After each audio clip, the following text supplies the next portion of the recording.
विद्या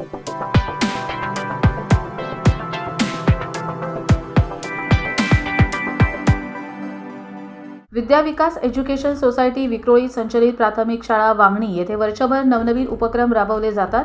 विद्यार्थ्यांना विज्ञानाचे महत्त्व, विद्यार्थीमधील सर्जनशीलतेला, वैज्ञानिक शोधवृत्तीला वाव मिळावा, त्यांना तांत्रिक शिक्षण मिळावे असे अनेक हेतू लक्षात घेऊन राष्ट्रीय विज्ञान दिनानिमित्त बाल वैज्ञानिक प्रदर्शन हा उपक्रम राबवला गेला।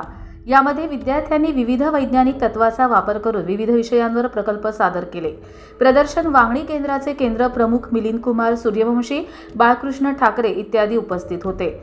पर्यवेक्षक म्हणून विज्ञानप्रेमी संजय देशपांडे व रेश्मा मोरे हे उपस्थित, तसेच पालकांचा भरघोस प्रतिसाद मिळाला। संस्था अध्यक्ष, संचालक व संस्थापक म. राऊत, सचिव विनय राऊत, सहसंचालिका माधवी नांदोस्कर यांचे मार्गदर्शन लाभले आणि त्यांना या उपक्रमात शुभेच्छा देखील दिल्या।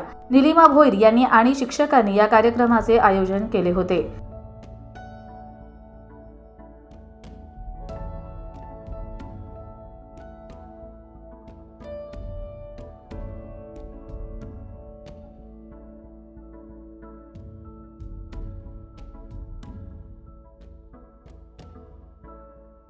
कर्जत लाईव्हसाठी नितीन पारधी, नेरळ।